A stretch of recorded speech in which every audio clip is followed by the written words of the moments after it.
Hello मेरे प्रिय श्रोताओं, मैं फिर से आपके सामने धर्म मार्ग लेकर के आई हूँ। पिछले कई महीनों से मार्ग नामक शीर्षक के अंतर्गत आध्यात्मिक और धार्मिक विषयों को या छोटे छोटे प्रसंगों को लेकर के ही वीडियो शेयर करती हूँ, जिसका मित्रों सिर्फ़ और सिर्फ यही संदेश मुझे समाज में और सब तक पहुँचाना है, आप तक पहुँचाना है कि इसके धर्म मार्ग को अपना करके सिर्फ एक चीज़, लाभ लाभ और लाभ।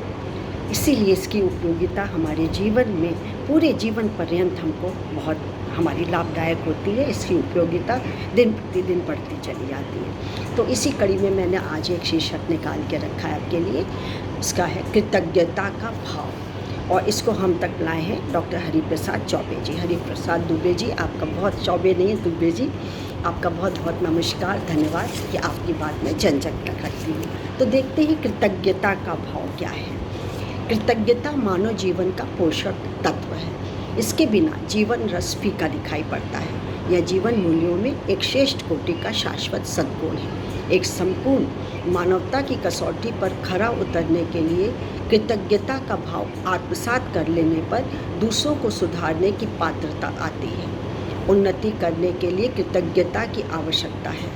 कृतज्ञता की प्रेरणा नारियल का वृक्ष देता है, जो रोपण के समय 2 वर्ष तक जल देने के बाद 50 वर्ष से अधिक समय तक फल और जल देता है। बदले में कुछ नहीं चाहता है, केवल अपने लिए जीना स्वार्थ है, दूसरों के लिए सहयोगी बनना परमार्थ है। सामाजिक ऋण चुकाने की भावना से कार्य करना कृतज्ञता रूपी यज्ञ है।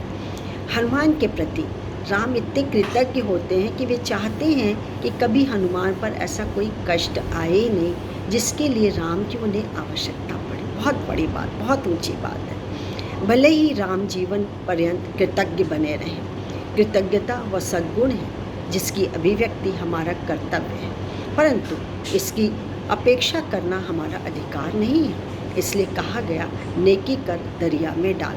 छोटी से छोटी सहायता, श्रेष्ठ भावना और मधुर शब्द का कृतज्ञता से स्मरण करके यथासंभव लौटाना दिव्य संस्कार है। भ्रातृ भाव के आदर्श भरत कहते हैं कि यदि मेरे द्वारा कोई दोष किया गया हो तो मुझे कृतज्ञता का दंड ईश्वर दे।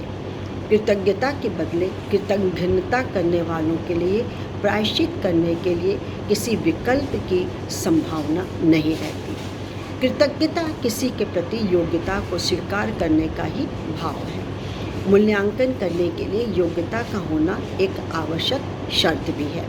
कृतज्ञता कथनी व करनी का भेद मिटाकर सत्य की स्थापना करती है। कृतज्ञता किसी के प्रति दिया गया आदर भाव है। सम्मान देने वाले स्वयं को झुकाकर अपने संस्कारों का परिचय कराते हैं। अर्थ में अनर्थ के उद्भव से मनुष्य कृतज्ञता से विरत होकर मानवता से वंचित रह जाता है। कृतज्ञता से दृष्टि मिलाने का भाव मिलाता है। महापुरुष कृतज्ञता में जीते हैं। वे लोक दर्शन के लिए साधना करते हैं। कृतज्ञता सच्चे रत्नों की पहचान करती है और कृतज्ञता उसे बहकाती है। कृतज्ञता का सत्य आचरण क्या है? देवी भाव है। पारस पत्थर के प्रति लोहे की कृतज्ञता प्रशंसनीय बनाती है।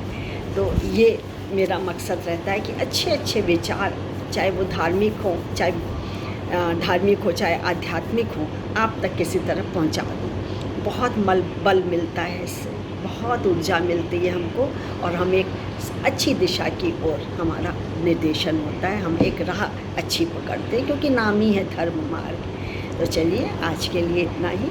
मैं doctor Manju Jain, retired associate professor, homeopathy saint degree college Kanpur. नमस्कार, बाय।